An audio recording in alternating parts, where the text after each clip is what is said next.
यहाँ हल्का फुलबारी भनौँ, त्यहाँ उसको तुलसीको मैरो छ।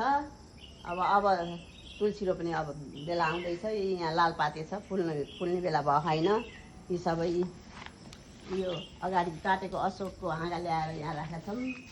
मेरो करेसा बारी भयो, यो चाहिने साग भयो, यो लोँडेको साग भयो, यो भेन्डीहरू छन्, यी सबै छन्।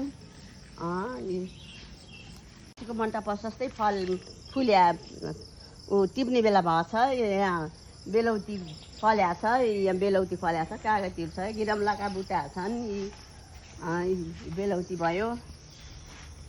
अब यो काँक्रो भयो, फल्या छ। यी सबै रमाइलो छ। यी बेलहरू पनि उम्रिरहेछन् प्रशस्त। यहाँ तरुल लगाएको छ, यो तरुलको उ छ, भर्खर उम्रँदैछ। यतातिर यहाँ पनि तरुल लगाएको छु। यहाँ केराहरू छ, केरा, यहाँ मेवा छ। यी सबै रमाइलो छ, रमाइलो छ। धेरै छ, गर्न सक्ने छैन, कममा लगाइएको छ। यतातिर घिरमला फल्या छ, प्रशस्तै खाइयो, अझै पनि फल्या छ। टिप्ने बेला भएको छ।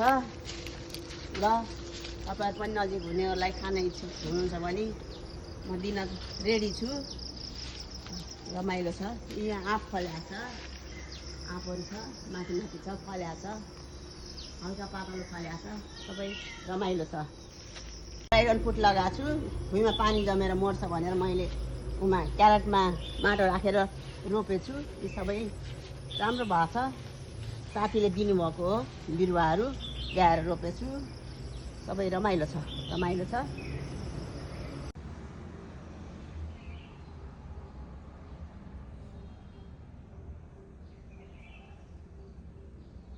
गर्दैछु, हेर्नुहोस् है त। यी कपडा बिछ्याएँ, अब थेरापी गर्न सुरु गर्छु। अनि लाइन जान्छ, त्यही भएर बिहान पनि गर्न पाइन्न। कहिले बिहानै गर्छु, अहिले चाँडै छ, कहिले गइहाल्छ। ल म यहाँ उ गर्छु, रिमोट स्टार्ट गर्छु। गर्मी छ, अहिले चाहिँ कहिले 60 बनाउँछु, कहिले त्योभन्दा पनि कम बनाउँछु, 58 बनाउँछु।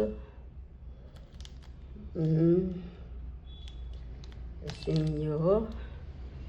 ल म अब सुतेँ। तपाईँहरू पनि गर्न इच्छुक भने आउनु होला।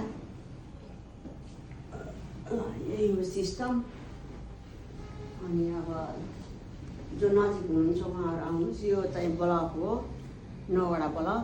यसले चाहिँ पेट सेक्ने, पुरा सेक्ने, घोडा सेक्ने, हातहरू दुखेको छ भने अब तिनीहरू सेक्ने, त्यही हो। अनि चाहिँ तपाईँलाई कुनै समस्या छ भने नजिकका दिदीबहिनी आउनुहोस्। 4-6 जनाले त सेक्नुभयो, दिदीबहिनी, छोरीहरू, कोही भाइ। अनि तपाईँहरूलाई पनि त्यस्तो केही समस्या छ भने आउनु होला। मेरो चाहिँ घोडाको समस्या थियो, हरेर गयो। मेरुदण्डको समस्या थियो, हड्डी खिया थियो, नसा च्याप्या थियो। म 2-4 दिनसम्म चाहिँ खाना टेबलमा जान नसक्ने भएको थिएँ, रुममै खाने गरेको थिएँ। तर अहिले एकदम स्वास्थ्य ठिक छ, राम्रो भयो छ। तपाईँहरूलाई पनि मलाई जस्तै समस्या छ भने आउनु होला। स्वागत छ। धन्यवाद। 45 मिनटसम्म सबै अब हुन्छ। यो 45 मिनटमा बन्द हुन्छ। म उठेँ, 45 मिनट भयो। ल अनि यही हो सिस्टम। ल आउनु होला सबैजना। बाई। अब हाम्रो आज खाने बेला भयो। नातिको अब बर्थडे पनि हो, तर चाहिँ बर्थडे भनेर विशेष केही ल्याएकी छैन। यताउता गर्दै ठिक्कै भयो। अब एउटा अन्डा पकाइदिन्छु नातिलाई। म चाहिँ खाँदिनँ। अरू सबै ठिक छ। घिरमला पकाएको छु, साग पकाएको छु, शाकाहारी खाना पकाएको छु। घिरमलाको छ, घोटेर पकाएको घिरमला छ, चट्ट लाएर। दाल खासै हामी मन पराउनौँ। एउटा नाति थिए, तिनी गए आफ्नो घरतिर। त्यही भएर हामी दुईटाले कहिले मात्रै हप्तामा 1-2 चोटि दाल पकाउँछौँ। आज घिरम्ला र साग पकाछौँ। यहाँ गाजर र काँक्रो छ सलादमा। अनि यहाँ दही छ। दही छ। अब यसलाई मही बनाउँछौँ अनि खान्छौँ हामीले।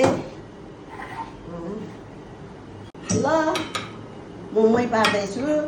मदानीले ठेकी किन्दैछ। ठेकी किन्दैछ। हामी नाति बजारै धेरै चाहिने त्यही भएर डिप्चीमा चाहिँ म पारेछु। हेर्नु त गाइस, हेर्नुहोस् अब चाहिँ पानी हाल्ने टन्न शीतल हुन्छ। दिनभरि यही मही खान्छौँ। अनि चिया पनि खाँदैनौँ, यही मही खान्छौँ। खरबुजा सरबुजा खान्छौँ दिउँसो गरिबमा। यही हो गाइस हाम्रो खानेकुरा। हेर्नुहोस्, हेल्दी खानुपर्छ, स्वास्थ्यको लागि ख्याल गर्नुपर्छ। तपाईँहरूले पनि त्यही गर्नु होला। ल